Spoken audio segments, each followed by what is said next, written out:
posisi TSA saat ini ya. Jadi dari TSA ini ada saat ini ya, pengelolaan TSA memberikan peluang pemerintah untuk mengonsolidasikan saldo rekening ya, dengan mengurangi idle cash. Jadi kita bisa tahu posisi real time ya saldo kita.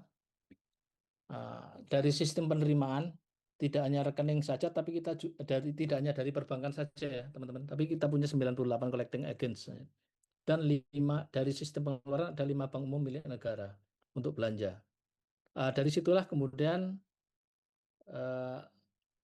ada pengelolaan penerimaan ya. Ini saya kira secara detail tidak perlu saya sampaikan, dan pengelolaan belanja termasuk kemudian dari pengelolaan belanja dan minimalnya akhirnya kita dari TSA itu kita bisa melakukan optimalisasi kas yang dilakukan oleh Treasury Dealing Room ya untuk pengelolaan kelebihan dan kekurangan kasnya begitu.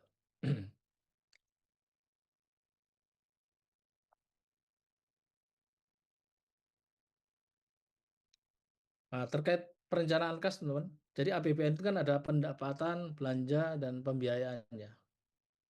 Nah, untuk cash flow penerimaan itu dari pajak ya, bea cukai, PNBP, pembiayaan, dan pengeluaran kasnya itu dari belanja dan pembiayaannya.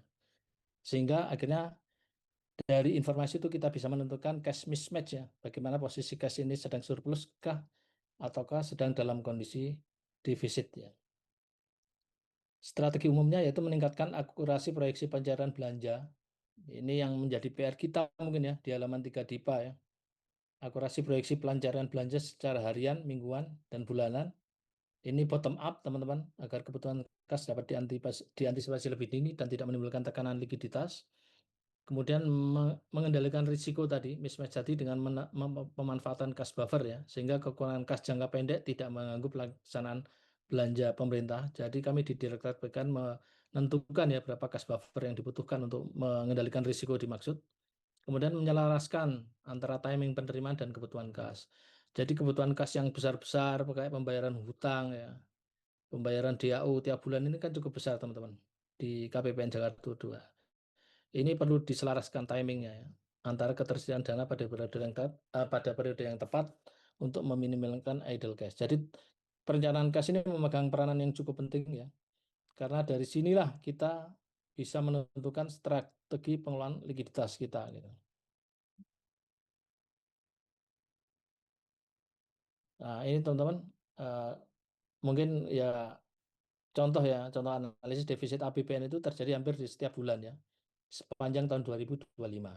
Sehingga dibutuhkan perencanaan kas yang akurat ya, untuk menjaga pemenuhan likuiditas yang tepat. Ini mungkin gambaran APBN tahun 2025 ya, di mana antara pendapatan belanja itu pasti akan ada defisit ya. Yang kadang-kadang hitam itu berarti surplus ya di posisi April ya, bulan April. Tapi kebanyakan kan merah ya teman-teman. Nah, merah ini bagaimana kita menutupnya gitu kan, dari pembiayaan dan sebagainya. Kalau keperencanaan kas itu tidak pasti, otomatis penyediaan dana oleh Bundin menjadi tidak efisien. Bisa jadi kita menyediakan dana besar, ternyata pada saat itu tidak ada kebutuhan yang besar gitu ya. Atau bisa jadi kita menyediakan dana kurang, tahu-tahu ada pembayaran yang besar ya. Misalkan debt service ya, pembayaran hutang pemerintah itu kan besar sekali. Termasuk juga kompensasi energi ya, subsidi, kompensasi energi dan sebagainya. MBG ya, yang besar juga gitu. Sehingga perlu penting ya penyusunan perencanaan kas ini. Jadi proyek cash flow yang tidak akurat menimbulkan opportunity cost ya tentunya. Jadi pengelolaan idle cash-nya tidak optimal, sehingga remunerasi idle cash lebih kurang ya dari cost of fund yang jadi cost of fund ini kan beban bunga kita ya pemerintah. Sementara kita kan harus mengcovernya dengan remunerasi atas idle cash yang kita kelola. Nah, sehingga kalau tidak efisien, tidak akurat, maka akan ada remunerasi yang diterima dari pengelolaan kas itu akan ada berada di bawah cost of fund yang harus ditanggung oleh pemerintah. Jadi ini menimbulkan negatif spread ya.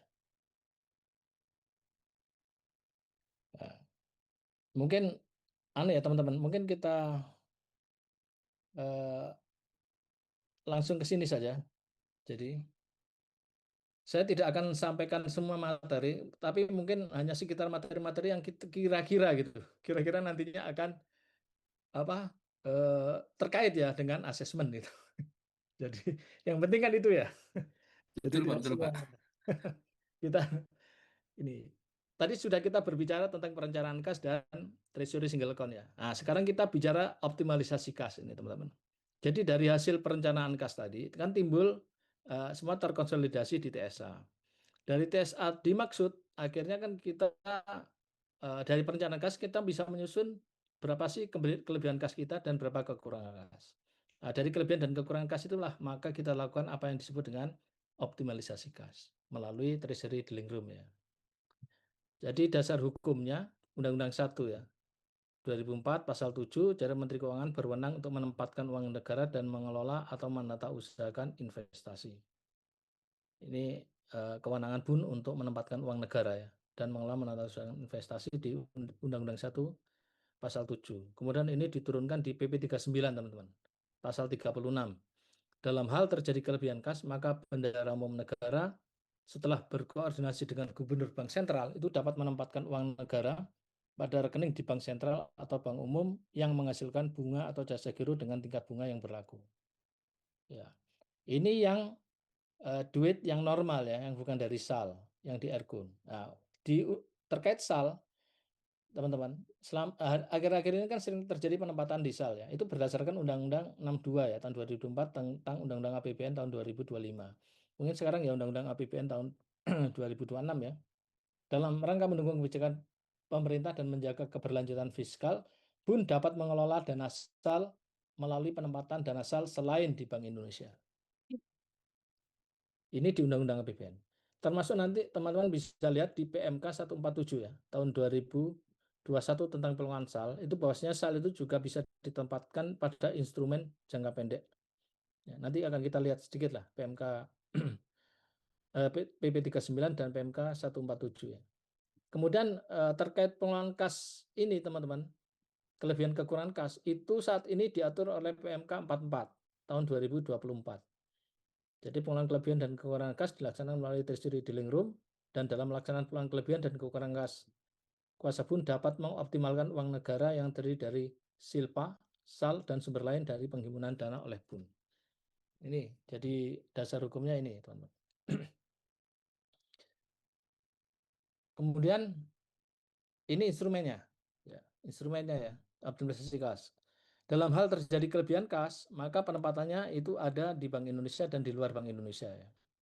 Di Bank Indonesia di Ergun Falas, dan di rekening penempatan ya, penempatan IDR, USD, dan Euro. Ya. Sepertinya kurang ini, ada yang Yen sebenarnya. Rekening penempatan Falas dalam mata uang JPY ya, Yen. Mohon maaf ini masih kurang teman-teman. Intinya di Bank Indonesia bisa ditempatkan di rekening penempatan maupun di Ergun ya. Kalau Ergun itu untuk operasional APBN, sementara sore hari teman-teman, dana di Ergun ini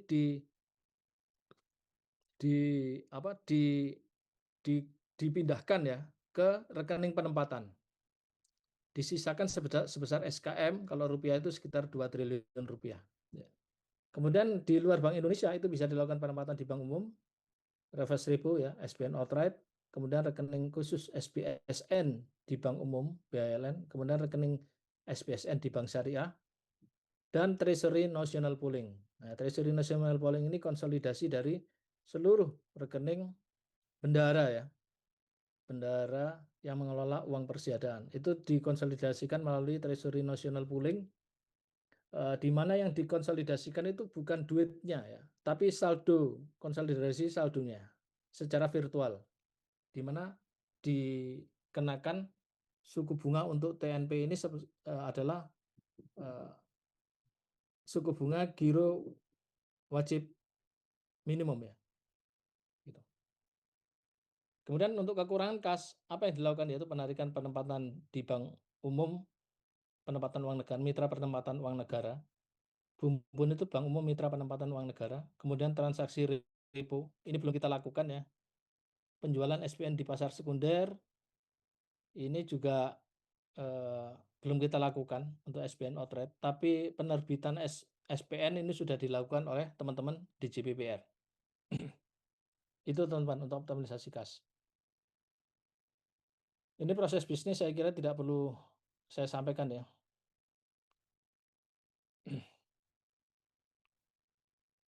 Ini punya Pemda. Mungkin langsung saja kita lihat coba di backbone dari regulasi di PKN ya, itu PP 39. Sebentar.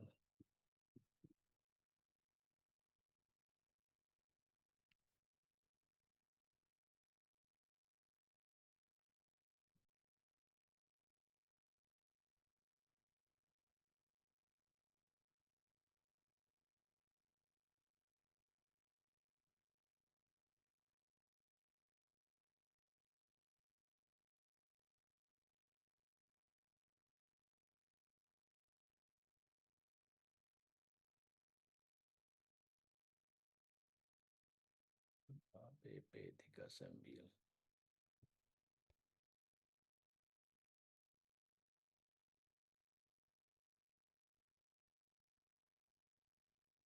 Sebentar, PP 39.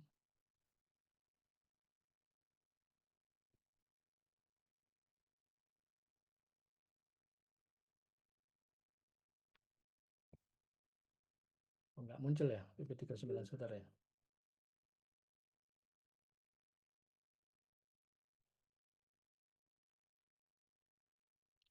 Share.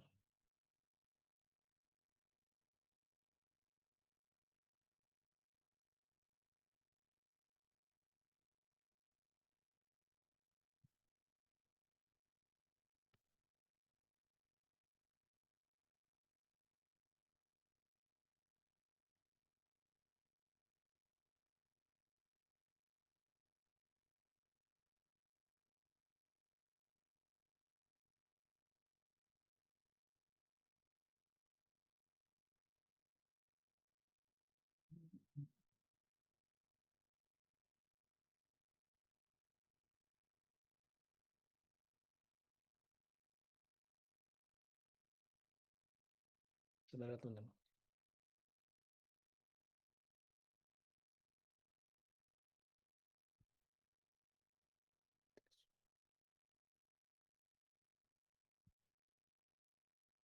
Udah kelihatan, teman-teman? Belum Pak, masih layarnya Belum? hitam. Masih muter, Gus. Oh, Belum tampil. sudah.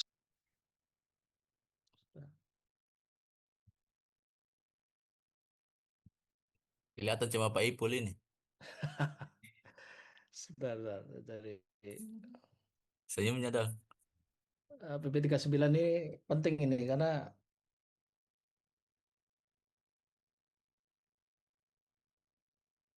nggak kelihatan. Kelihatan daftarnya, Pak. Halo? Kelihatan daftarnya saja, Pak. Oh, dasarnya saja ya. Daftarnya saja.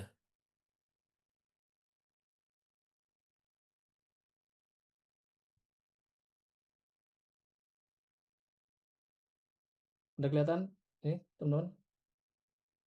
Belum Pak. Sebentar, Pak.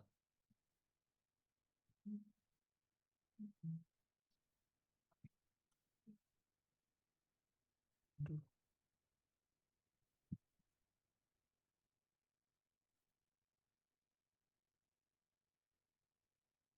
Ini kelihatan?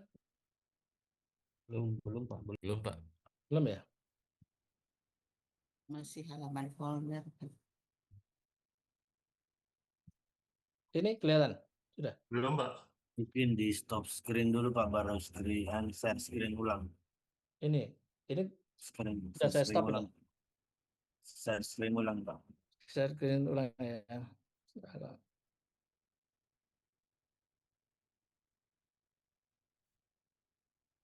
Kelihatan, teman-teman? Sudah kelihatan Pak. Sudah ya? Kelihatan. Kelihatan. Betul ya? Jadi sudah ya kelihatan ya? Sudah, Pak. Ya, betul Pak.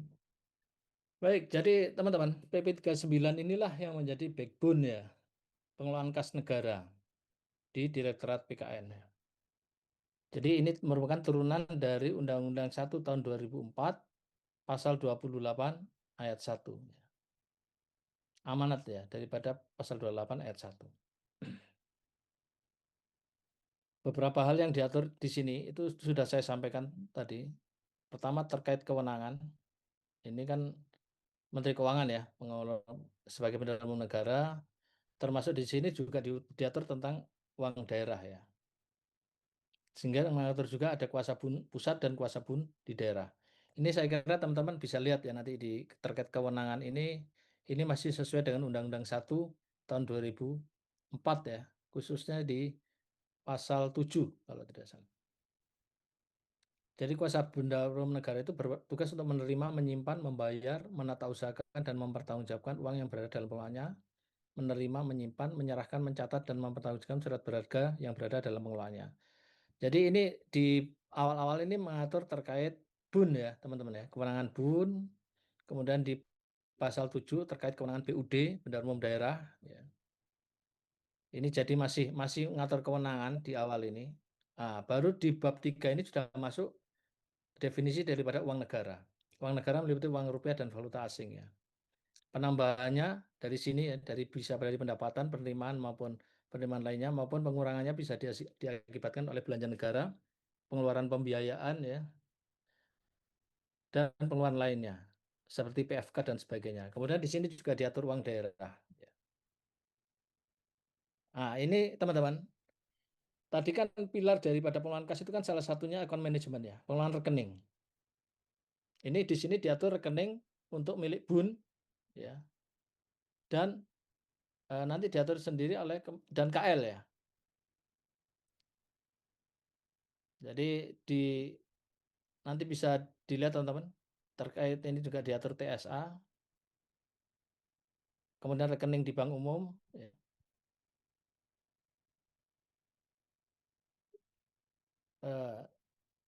Jadi account manajemennya di sini termasuk di BUD ya, Bendahara Umum Daerah. Nah, termasuk juga pengaturan rekening KL. Rekening KL ini nanti teman-teman bisa lihat di PMK 182 ya dan 183 ya, tentang pengolahan rekening Kementerian Negara atau lembaga. Kemudian ini termasuk penunjukan badan lain ya untuk melaksanakan penerimaan atau pengeluaran negara ya, seperti collecting agent ya, yang non bank ya, misalkan Tokopedia atau apa collecting agent yang di luar perbankan ya, itu bisa untuk melaksanakan penerimaan dan atau pengeluaran negara. Bunga dan jasa giro ini. Jadi pemerintah pusat dan daerah memperoleh bunga dan atau jasa giro atas dana yang disimpan di bank sentral. Terhadap uang negara bank daerah yang berada di bank umum atau badan lain, bendahara maupun negara dan daerah berhak memperoleh bunga, jasa giro dan bagi hasil juga pada tingkat bunga yang berlaku umum. Nah, di bab 7 ini teman-teman mengatur tentang penerimaan negara dan daerah ya. Kemudian UP, karena UP itu bagian dari uangnya BUN juga, maka diatur juga ya UP ini.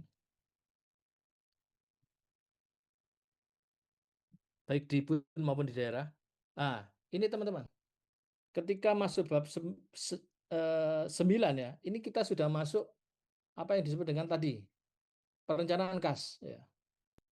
Jadi konstruksinya seperti itu. Di atas tadi kan diatur kewenangan BUN dari BUN dan BUD, kemudian bagaimana pengaturan rekening milik BUN dan BUD. Untuk pengaturan rekening milik BUN, teman-teman nanti bisa lihat di PMK 102 ya, tahun 2020 ya. Kemudian pengaturan rekening milik KL itu bisa di PMK 182 dan PMK 183 gitu. Nah, kemudian masuk di perencanaan kas pemerintah pusat atau daerah ini bisa kita lihat di PMK 155 ya. Nah, disinilah proses cash management itu mulai berlangsung gitu, teman-teman, di bab 9 ini. Bagaimana pemerintah itu menyusun perencanaan kas pemerintah pusat ya. Jadi menteri selaku BUN bertanggung jawab untuk membuat perencanaan kas dan menetapkan saldo kas minimal SKM ya. Sudah disusun perencanaan kas, kemudian menteri menetapkan SKM-nya berapa gitu. Saat ini SKM-nya sebesar 2 triliun ya, teman-teman ya. Jadi berdasarkan perencanaan kas yang disusun tadi, Menteri Keuangan atau BUN menentukan strategi manajemen kas untuk mengatasi kekurangan kas maupun untuk menggunakan kelebihan kas. Jadi alurnya begitu ya teman-teman ya. Perencanaan kas disusun, ditetapkan saldo kas minimal, Sesudah itu baru disusun strategi manajemen kasnya untuk mengatasi kekurangan kasnya, apa yang dilakukan dalam kondisi kita kurang, dan apa yang akan dilakukan ketika dalam kondisi lebih. Namun, teman-teman, di ayat 3 disebutkan bahwasanya strategi manajemen kas itu ya, harus dilakukan dengan catatan ya, BUN atau kuasa BUN pusat itu dapat memastikan dua hal ini. Gitu. Satu, negara selalu memiliki akses yang cukup. Ini sering keluar sepertinya. Kalau asesmen ya Pak Ferry ya. Negara selalu strategi manajemen kas. Ini ada dua ini. Negara selalu memiliki akses yang cukup untuk memperoleh persediaan kas guna memenuhi pembayaran kewajiban negara. Ini jadi negara selalu memiliki akses yang cukup untuk memperoleh persediaan kas untuk membayar kewajiban negara. Yang kedua, bagaimana saldo kas di atas saldo kas SKM tadi itu diarahkan untuk mendapatkan manfaat yang optimal. Ini teman-teman kelihatannya sering keluar ini. Strategi manajemen kas ini ya. Tujuannya dengan memastikan dua hal ini. Jadi negara memiliki akses yang cukup untuk melakukan pembayaran, dan yang kedua, saldo kas di atas kas minimal itu diarahkan untuk mendapatkan manfaat yang optimal. Dalam rangka penyusunan perencanaan kas, Kementerian Negara dan pihak-pihak lain yang terkait dengan penerimaan dan pengeluaran APBN wajib menyampaikan proyeksi penerimaan dan pengeluaran secara periodik kepada BUN. Ya. Inilah yang mendasari adanya CEPIN tadi. Cash Projection Information Network yang terdiri dari eselon 1 di lingkungan Kementerian Keuangan ya, dari Ditjen Pajak, Bea Cukai, untuk PNBP dari DJA ya. Kemudian pengeluaran juga dari DJA, dan kita itu kemudian menyusun apa yang disebut dengan CEPIN tadi. Pihak-pihak yang terkait ya, terkait dengan penerimaan dan pengeluaran, itulah disusun perencanaan kas yang sifatnya top down ya, dari atas.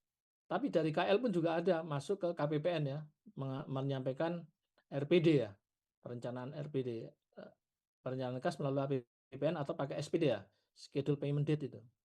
Jadi kemudian dari yang bottom up dan top down tadi dikombinasikan teman-teman. Disitulah kemudian BUN ya, dapat menentukan perencanaan kas itu berdasarkan informasi yang sifatnya top down, baik dari CEPIN maupun dari rekan-rekan di KPPN ya, melalui schedule payment date tadi. Ini yang di daerah saya kira sama ya. Sama ya di daerah. Nah, dari perencanaan kas tadi teman-teman, akhirnya kita masuk ke proses sudah disusun perencanaan kas, masuk proses pengelolaan kekurangan dan kelebihan kas. Jadi ketika kekurangan kas bagaimana itu? BUN dapat melakukan pinjaman ya, baik dari dalam maupun luar negeri, atau menerbitkan SUN atau menjual surat berharga lainnya.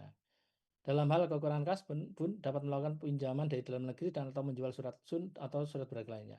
Bagaimana ketika dalam posisi kelebihan? Nah, dalam posisi kelebihan seperti ini.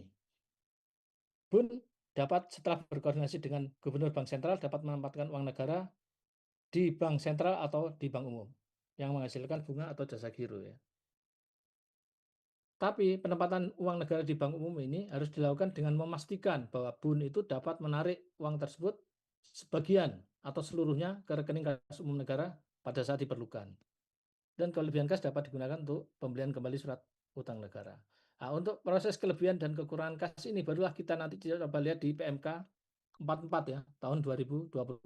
Nanti silakan diperdalam di situ. Jadi dari PP 39 ini kita bisa lihat ya backbone-nya. Pertama, account manajemen rekening, baik rekening BUN maupun rekening KL. Yang kedua, perencanaan kas ya, yang dilakukan oleh BUN. Sesudah perencanaan kas disusun, menentukan SKM, baru BUN tahu posisinya. Saya ini sedang lebih kas ataukah kurang. Ketika lebih apakah yang BUN lakukan, dan ketika kurang apakah yang BUN akan lakukan. Gitu. Dan terakhir masalah pertanggungjawaban ya, akuntansi dan pelaporan ya tentunya. Ini gambaran terkait PP 39 ya teman-teman. Mungkin sedikit akan saya sampaikan sebelum saya akhiri, nanti kita lihat coba kita lihat terkait SAL ya. Karena akhir-akhir ini kan banyak penempatan di SAL ya. Penggunaan dana SAL ya. Akhir-akhir ini kan banyak penggunaan dana SAL ya.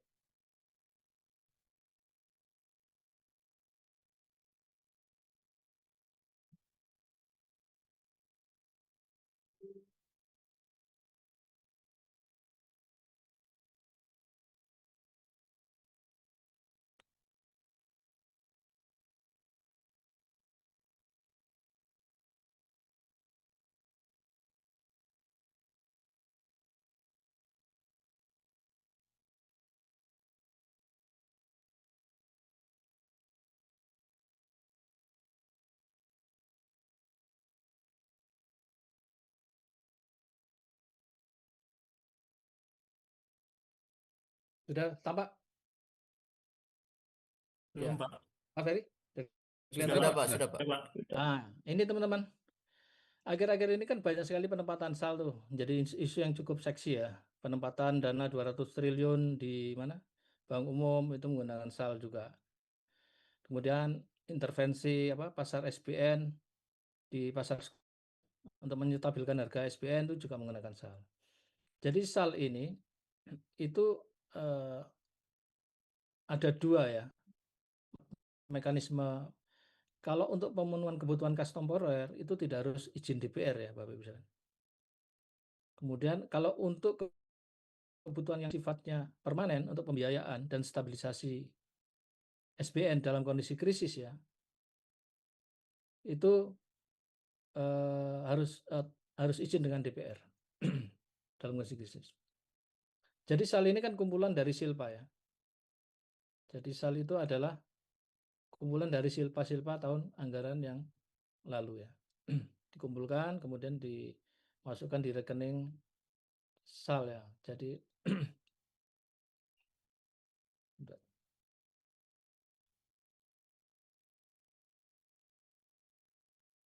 SAL akhir periode tahun anggaran berjalan ya, merupakan saldo yang disimpan oleh BUN, satu saldo yang disimpan oleh BUN. Yang kedua adalah pada bendara pengeluaran. Jadi uang yang masih ada di bendara pengeluaran itu masuk kategori SAL juga. Di bendara penerimaan, bendara pengeluaran dan atau bendara pengeluaran pembantu pada Satker BLU itu juga SAL ya teman-teman. Jadi duit-duit di BLU, di LPDP, ya, di Elman dan sebagainya.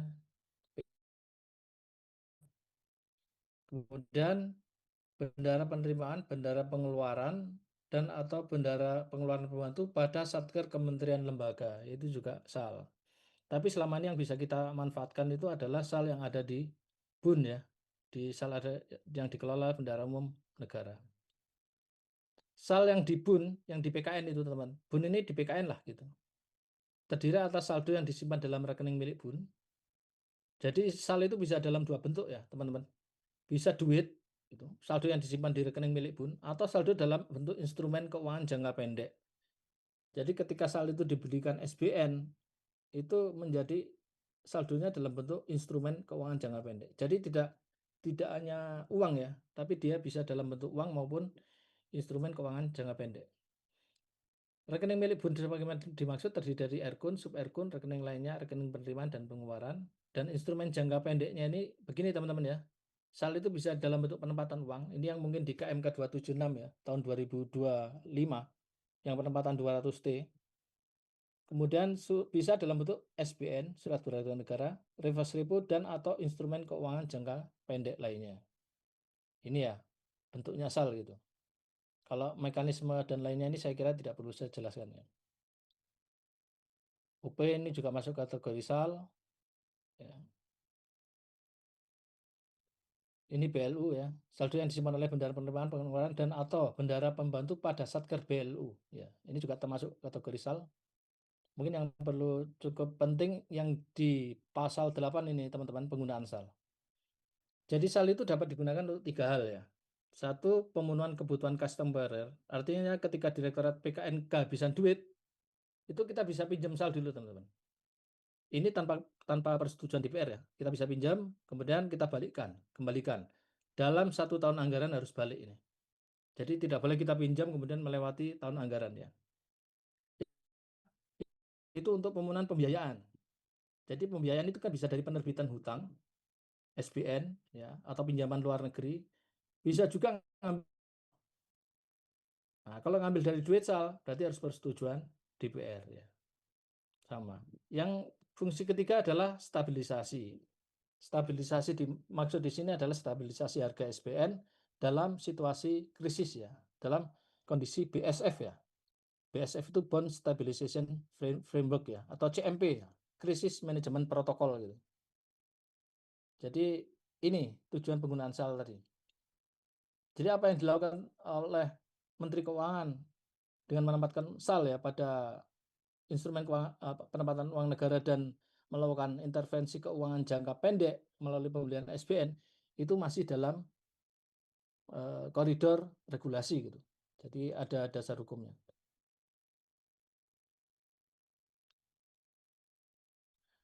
SAL yang digunakan untuk memenuhi kebutuhan kas temporer ya, sebagian harus dikembalikan paling lambat 2 bulan setelah tahun anggaran berakhir. Jadi harus dikembalikan ya teman-teman. Paling lambat 2 bulan setelah tahun anggaran berakhir. Ini yang untuk kas temporer. Kemudian untuk penggunaan SAL untuk pembiayaan, itu untuk membiayai defisit yang melampaui target. Jadi kalau defisitnya, ini biasanya akhir tahun kita terbitkan KMK defisit. Defisit kita sesuai Undang-Undang 17 tahun 2003 berapa ketentuannya? Berapa teman-teman? Belum ada yang tahu ini, Pak. Masa tidak tahu?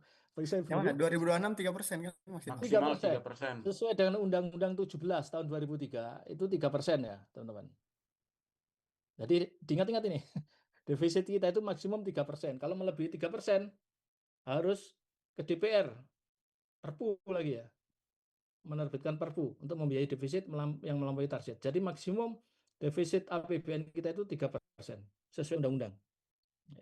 Makanya kemarin ketir-ketir Pak Purbaya ketika MBG mulai banyak kebutuhan MBG 326 triliun ya. Kemudian belum kebutuhan yang lain gitu.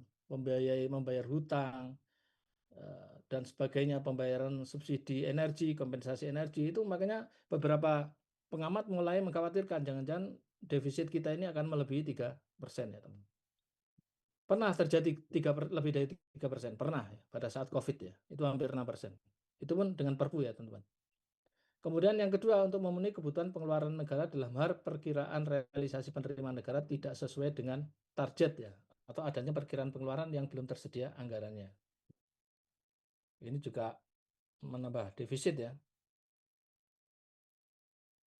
Memenuhi pembiayaan lainnya yang besarannya ditetapkan dalam undang-undang. Artinya penggunaan SAL untuk pembiayaan anggaran ya, teman-teman, itu harus izin DPR. Perpu lah minimal.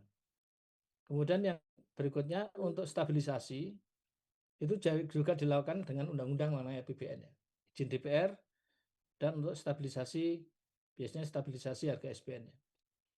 Ini bisa untuk penempatan di keuangan jangka pendek. Bisa penempatan uang, SPN, reverse repo maupun instrumen keuangan jangka pendek lainnya. Ada kriterianya. Pertama, dapat segera diperjualbelikan. Jadi kalau beli SPN ya jangan beli SPN yang tidak liquid gitu. Atau transaksinya cukup rendah di pasar gitu. Tapi harus SPN yang liquid ya. Yang risikonya rendah dan mudah dijual atau dicairkan. Gitu. Ini teman-teman gambaran untuk SAL ya. Nanti untuk yang lain-lain saya rekomendasikan teman-teman untuk mempelajari PMK 102 ya, tahun 2020 tentang pengelolaan rekening milik BUN ya. Jadi tidak jauh-jauh dari situ ya teman-teman ya. PMK 155 perencanaan kasnya, kemudian PP 39 ini ya minimal memahami lah. PP 39, PMK 155 perencanaan kas, kemudian PMK 44 untuk optimalisasi kasnya, kemudian untuk manajemen rekening. Sebenarnya banyak regulasinya ya, tapi ini hanya saya sampaikan yang utama saja ya teman-teman. PMK 147 tahun 2021 tentang SAL, PMK 102 2020 tentang pengelolaan rekening milik BUN ya. Kemudian PMK 182 dan 183 tentang pengelolaan rekening KL ya. Kalau mau masih ada waktu ya silakan belajar PMK 75 tahun 2025 ya. Tentang pengelolaan rekening SBSN. Itu. Ya, termasuk juga isu retur ini juga masih cukup banyak dibahas juga terkait retur ya di Perdirjen berapa 18 ya. Saya kira itu ya teman-teman sebagai bahan sharing ya. Mohon maaf ini tidak karena waktu yang terbatas ya. Sehingga saya kira semoga teman-teman bisa menangkap ya backbone ya, terutama backbone dari pengelolaan kas negara sesuai dengan dari PMK 39 ya tahun 2027. Saya kira demikian. Semoga yang sedikit ini bermanfaat ya buat teman-teman sekalian, dan saya doakan semoga nanti tembus ya dari Sulsel banyak ini talent-talent yang potensial ya, khususnya yang mengisi Indonesia Timur ya Pak Yogi ya. Kalau mau ke Indonesia Barat juga boleh Mas Amar. Baik, saya kira demikian rekan-rekan sekalian, semoga yang sedikit ini bermanfaat. Kalau ada hal yang perlu diskusikan akan saya jawab, kalau memang bisa saya jawab, kalau tidak bisa ya nanti akan kami diskusikan ke dengan teman-teman yang lain. Wah, ini ada Bang Sahrul juga ini dari Papua ini, Manokwari. Gimana, Kak Sahrul? Kanda ini. Nah, Mas Jumading, wah ini potensial semua ini talent-talent ini. Pak Jumading, wah, ada Mas Lukman juga ini. Aduh, CSU sepanjang masa ini. Siapa? Siapa? Oke, Ya, silakan Pak Yogi. Saya kembalikan kalau ada yang didiskusikan. baik. Terima kasih Pak Tio atas pemaparannya yang luar biasa tadi, luar biasa Oh, Pak sekali. Saiful ya. Jadi ya siap Pak. Jadi Hmm. saya mendapat disposisi dari Pak Kabit, Pak Yogi karena laptopnya masih bermasalah rupanya terkait Oke. dengan speakernya, makanya Ya, beliau minta supaya sesi diskusi ini mungkin saya bisa apalah pandulah untuk beberapa menit ke depan karena ya, kami tahu juga pastinya Pak Tio walaupun dalam keadaan libur seperti ini mungkin banyak juga jadwal-jadwal lainnya. Jadi mungkin satu dua pertanyaan atau berapa lah untuk melengkapi kegiatan kita. ya. eh Sudah ada yang raise hand kayaknya ya, yang di ini langsung saja open mic kami persilahkan. Baik, Daeng Sarul bisa izin tadi Wah, saya sulit ini kalau pertanyaan Daeng Sarul ini. Amar Pak. Oh, Mas Amar. Oke, monggo Mas Amar. Ya Pak Tio, terima kasih Pak Ya. Tio. Ini insight yang sangat berharga buat teman-teman, buat kami di daerah. Semoga tetap di daerah, nggak usah ke pusat ya Pak Saiful ya. Karena tadi kan Ya Pak itu ya. Pak Tio sendiri Biasanya saja kalau biasanya berat kalau mau rasanya. lulus harus ke pusat dulu itu, Pak Amar. Iya. Ya, ini kan pertanyaan saya serupa sebenarnya dengan yang kemarin waktu kita dapat bahan dari teman-teman SMI. Tadi Pak Tio Ya. menyampaikan semuanya tentang undang-undang ya, ada beberapa undang-undang. Tapi kita kemarin ada TO, ada modul pengelolaan kas. Kalau yang itu seperti apa Pak Tio? Apakah itu sudah merekap semua isi undang-undang yang tadi disampaikan atau memang beberapa undang-undang terutama yang tahun 2025 dan tahun 2026 yang baru mungkin belum include di modul itu, jadi mau tidak mau kita memang harus baca juga modul yang itu.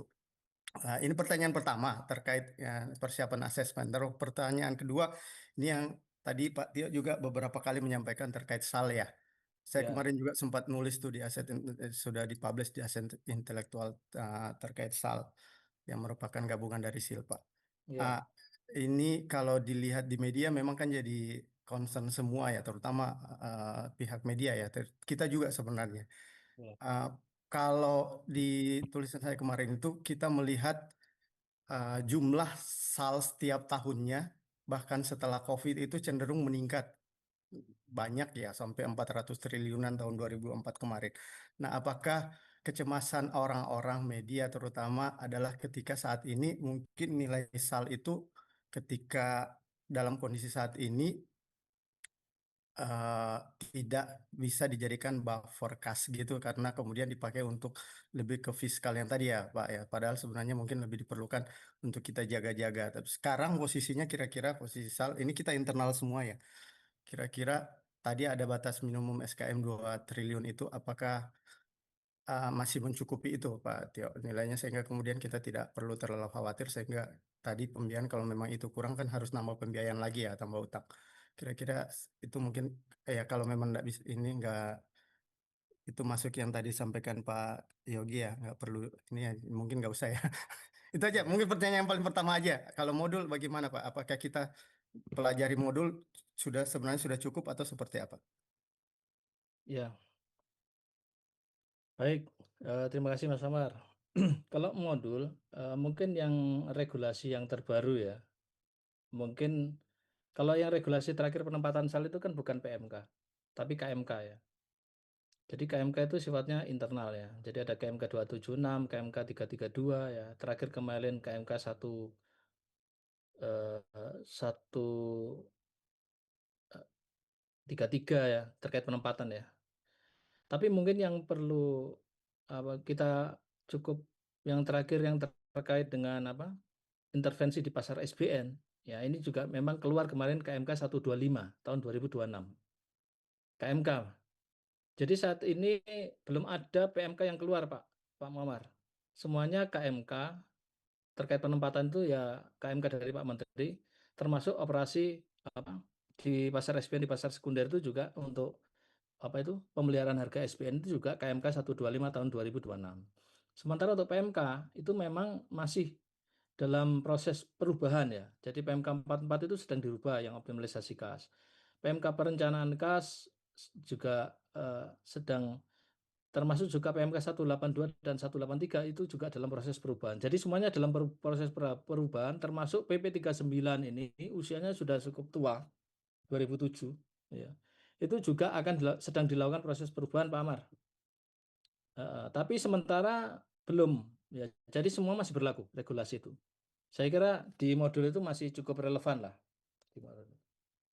Kemudian terkait SAL, nah ini kan sering jadi isu, katanya duit kita tinggal 120 T gitu kan, nggak cukup ya. Apakah dengan apa yang dilakukan pemerintah dengan SAL ini kita kesulitan? Padahal tujuan tadi strategi manajemen kas itu yang pertama adalah bagaimana BUN itu memastikan bahwasanya memiliki akses yang cukup terhadap likuiditas ya untuk melaksanakan kewajibannya.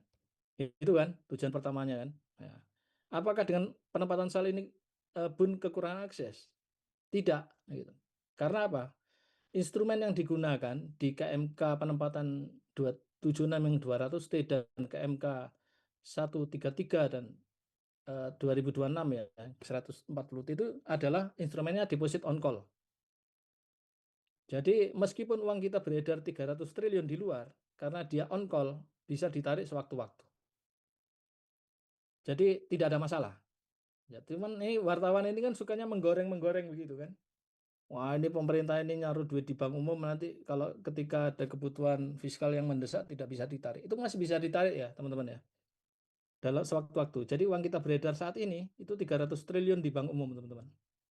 Bagaimana dengan SAL yang kita kuasai masih cukup ya. Jadi jangan khawatir gitu. Tapi kan ini ekonomi-ekonomi ini kan banyak yang menggoreng ya. Nggak tahu apakah motivasinya politis atau bagaimana. Tapi secara umum kebutuhan kas kita aman. Ya, aman. Karena 300T ini juga kita bisa akses, termasuk juga kita juga masih memiliki saldo kas buffer di rekening SAL ya, yang dikelola oleh BUN. Begitu Pak Amar. Cukup lah insya Allah aman. Pak Tio, izin Pak Daeng Saiful, KMK-nya kita bisa akses di mana ya? Kalau di internet ini saya baru dapat Tidak yang bisa. 276 Mohon 2024. maaf tidak bisa. Mohon maaf ya. Oh. Karena sensitif ya. Sehingga tidak bisa diakses di internet, tidak ada. Itu. Karena nanti itu kalau beredar lagi digoreng lagi sama pers nanti. Ya. Begitu Pak Amar. Siapa Oke. Tio? Ya, jadi insya Allah nanti yang KMK itu belum keluar di soal nanti, Pak Amar. Insya Allah nanti bisa Nanti dipastikan. mungkin yang akan keluar adalah RPMK pengganti PMK 44 tentang pengelolaan kelebihan kekurangan kas pemerintah. Ini sudah posisinya sekarang di Biro Hukum Sekjen ya. Jadi sebentar lagi mungkin kalau Pak Menteri oke ya kita terbitkan PMK pengganti PMK 44. Untuk PP 39 saat ini masih dalam proses perubahan ya teman-teman. Oke, silakan. Baik, terima kasih Pak Tio. Karena belum ada yang raise hand lagi, mungkin kita lanjut dengan ada yang pertanyaan di room chat itu. Ya. Izin Pak, tadi mungkin ada terlalu kecepatan dan penyampaiannya Pak Tio, atau mungkin ada beberapa teman yang belum bergabung. Ini ada pertanyaannya, izin Pak, mohon kesediaan Pak Narsum dapat mengulang peraturan yang harus kami pelajari Pak, yang istilahnya mungkin kisi-kisi yang tadi beberapa poin yang disampaikan Pak Tio bisa diulang lagi. Mohon izin Pak Tio. Oke. Jadi beberapa peraturan terkait pengelolaan kas gitu ya. Backbone-nya ya. 1 PP 39 tahun 2007. Ini induknya ini. Ya, yang jelas ya Undang-Undang 1 lah, Undang-Undang 1 2004 ya. Itu kan di pasal 7 ya, kewenangan BUN ya. Termasuk di pasal 28. Itu amanah untuk mengatur uang negara dan uang daerah yang kemudian diturunkan di PP 39 tahun 2007. Dari PP 39 2007, nah tadi pengelolaan kas itu kan ada beberapa hal tuh. Perencanaan kas, berarti perencanaan kas di PMK 155 ya. Kemudian pengelolaan rekening. Rekening ada 2, rekening milik BUN PMK 102 tahun 2020 dan pengelolaan rekening milik KL PMK 83 ya, Pak Lukman ya? 183, 182 ya? Tuh, 82. ya. Terus pengelolaan rekening baru optimalisasi kas. Optimalisasi kas itu di PMK 44 tahun 2024 kalau nggak salah. Ya. Pengelolaan rekening ada yang kurang, satu lagi terkait rekening SBSN. Itu PMK 75 tahun 2025. Kemudian optimalisasi kas PMK 44 ya, tahun 2024. Sama pengelolaan rekening milik BUN tadi belum ya? PMK 102. Sama SAL ya, pengelolaan SAL ya, PMK 147 tahun 2021. Itu yang inti-inti ya teman-teman ya. Sebenarnya masih ada beberapa regulasi yang lain, tapi kira-kira kalau saya kira kalau soal itu kan nggak mungkin sampai detail ya, nggak mungkin sampai paling yang dibahas itu paling regulasi-regulasi yang utama saja sepertinya. Begitu, Daeng. Baik, siap. Makasih, Pak. Ya. Tadi sepertinya ada yang sudah raise hand itu ya, tapi apa ya, turun lagi tangannya. Kita lanjut ya, ada di pertanyaan di room chat lagi, Pak. Izin, Pak Tio. Ya enggak, saya tadi. Oh, ada ya? Raise hand Mas Sarula. Mas Lukman ya? Oke, silakan. Wah, ini Mas Lukman ini. Assalamualaikum warahmatullahi wabarakatuh. Waalaikumsalam warahmatullahi wabarakatuh. Bagaimana kabar, Pak? Kabar baik Mas Lukman. Alhamdulillah. Alhamdulillah. Ini sedikit aja, Pak. Minta penjelasan aja terkait dengan SKM tadi, Pak. Saldo kas minimal, Pak ya. Ya. Ini dalam penentuannya, kalau nggak salah di PMK-nya tadi dari Bendahara Umum Negara ya. Ya. Berarti dari Menteri Keuangan, Pak. Ya. Apakah ada ketentuan periodenya, Pak? Jadi misalnya dalam 1 tahun itu apakah SKM itu bisa kayak tadi disebutkan 2 triliun, apa bisa misalnya triwulan depan gitu berubah lagi seperti itu. Ya. Kemudian Oke. kalau memang ada pengaturannya, apakah yang mempengaruhi pengambilan penetapan SKM itu, Pak? Oke. Karena SKM ini kan berarti bisa menyebabkan kelebihan dan kekurangan ya, gitu saya. Ya. Jadi karena berapa besaran SKM bisa, kita sedang lebih atau sedang kurang dalam pengambilan strategi ya, Ya. SKM itu, Pak. Ya. Kemudian yang kedua, Pak, yang terkait dengan penempatan kas. Tadi mungkin ini bersinggungan juga dengan pertanyaan di chat ya, terkait penempatan kas di bank umum, Pak. Apakah ada pertimbangan khusus? Kalau di PMK-nya tadi bisa ditempatkan di bank umum. Ya. Misalnya bank umum kan ada banyak, Pak ya. Jadi kita misalnya menempatkan di bank umum ini, apakah mempertimbangkan suku bunga begitu, apa ada apa namanya Ya. penerimaan yang lebih besar seperti itu, ada pertimbangan-pertimbangan seperti itu kah dalam melakukan penempatan di bank umum? Mungkin itu, Pak. Terima kasih. Oke Mas Lukman. Nah, ini luar biasa ini pertanyaan ini terkait SKM. Bisa didengar ya saya? Jadi SKM itu Pak Lukman, itu kan adalah saldo kas minimal yang digunakan untuk menutup pengeluaran yang tidak terduga, gitu ya. Itu apa definisinya. Makanya saat itu tahun 2007 ya, itu ditentukan. Jadi SKM ini ditentukan berdasarkan koordinasi kita dengan Bank Indonesia. Saat itu ditentukan 2 triliun per hari. Jadi sehingga 2 triliun inilah yang dijaga per hari sebagai saldo kas minimal, di mana ketika saldo kas itu di atas 2 triliun, pada sore hari itu dipindahkan ke rekening penempatan. Ya. Gitu. Jadi saat ini seperti itu Mas Lukman. Saat ini ya.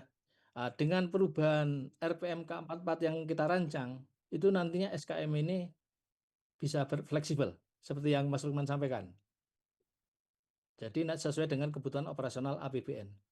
Sehingga nantinya SKM itu akan memiliki pendefinisian yang berbeda dengan yang sekarang ya. Kalau sekarang kan untuk pengeluaran yang tidak terduga, nantinya SKM itu adalah untuk mengcover pengeluaran operasional APBN pada periode tertentu.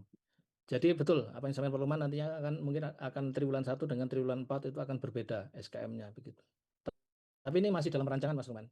Jadi saat ini yang berlaku masih 2 triliun per hari. Dan itu yang sudah kita kerjasamakan dengan Bank Indonesia ya. Kemudian untuk penempatan bank umum, apakah ada kriterianya? Ada kriterianya. Saat ini yang kita batasi adalah karena BUN harus berinvestasi pada risiko rendah, ya, risiko yang rendah, maka bank umum yang dimaksud adalah bank himbara, di mana itu adalah milik negara ya, milik negara dan BUN sebagai pemegang saham utama ya, Menteri Keuangan sebagai pemilik saham utama gitu. Jadi sebenarnya kalau secara umum teorinya itu dia harus memiliki komposit minimal 3, merupakan domisili di Indonesia, memiliki izin usaha di Indonesia ya.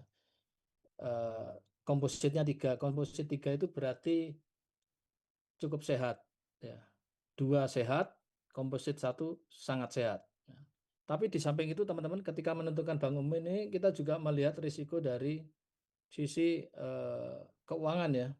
Jadi ada penentuan limit ya. Jadi kami menentukan limit, tentunya limitnya BTN sama limitnya Mandiri ya beda lah ya.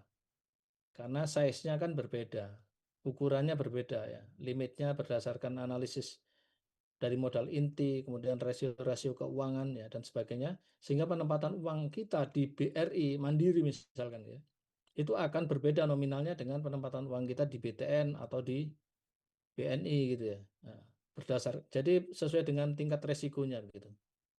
Gitu Mas Lukman. Dan saat ini masih kita batasi bank umum ya teman-teman untuk penempatan uang negara. Sementara itu untuk reverse repo bagaimana? Nah, karena reverse repo ini ada kolateralnya, ada jaminan SBN-nya, maka bisa dilakukan di luar keempat bank himbara itu. Karena ada jaminannya berupa SBN ya. Dan itu counterparty kami saat ini itu ada 42 bank untuk reverse repo.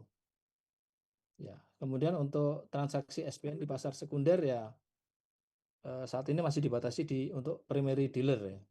Primary dealernya itu sekitar 20 bank. Gitu Mas Lukman. Jadi tetap kita memastikan bisa mengakses dana itu dalam hal diperlukan dan juga risiko rendah ya. Dalam risiko rendah. Saya kira itu ya Pak Yuki. Nanti mungkin secara detail bisa dilihat di PMK 44 Pak Lukman. Bagaimana menentukan mitra ke mitra. Terima kasih pencerahannya, Pak. Gimana Pak Yogi? Pak Narya sudah menunggu kah? Sudah join. Oh, sudah Selamat datang, join. Oke. Mas Naryo, Kasubdit Selamat Akuntansi. Ya. Ini untuk ke Pak Tio ada lagi pertanyaan? Satu kali lagi kalau ada.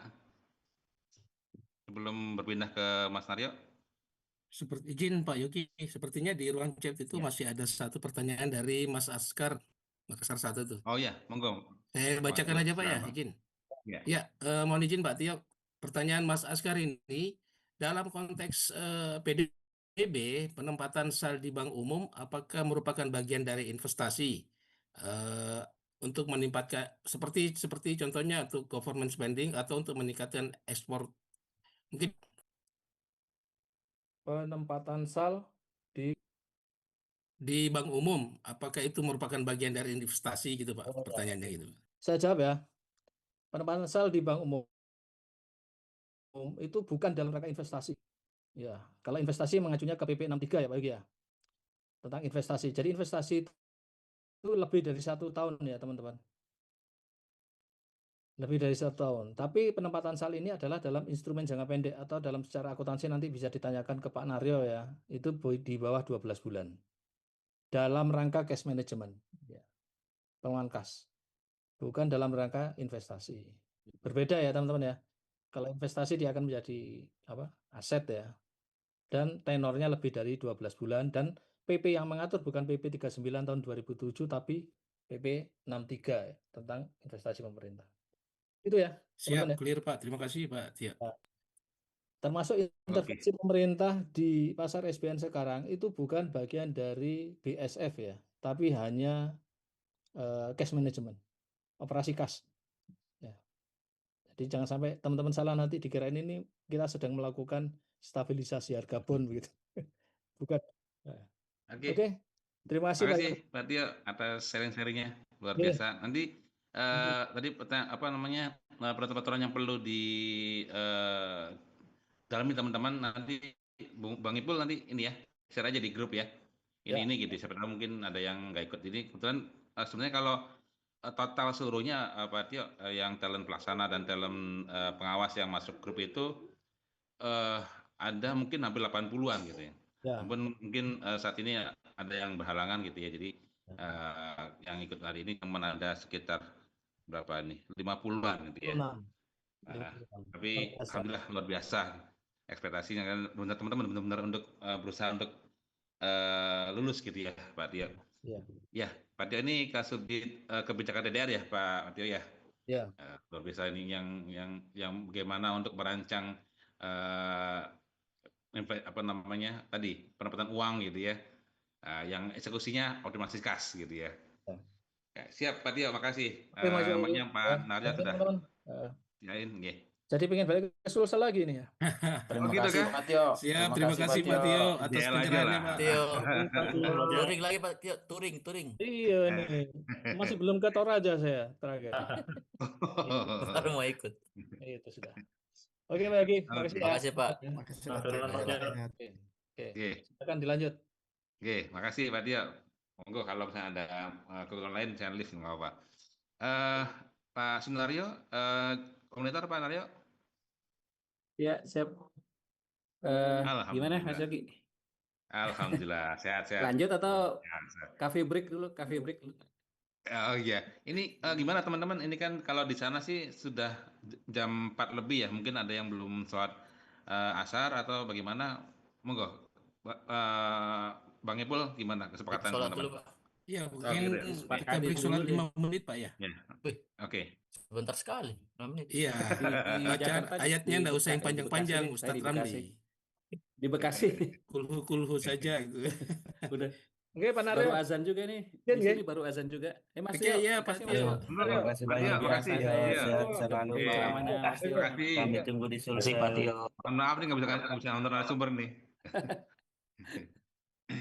Iya, ya. Oke. Saya izin sholat juga dulu ya. Sebentar ya. Oke, kalau gitu kita Recording break dulu ya. stopped. 15 menit lah ya.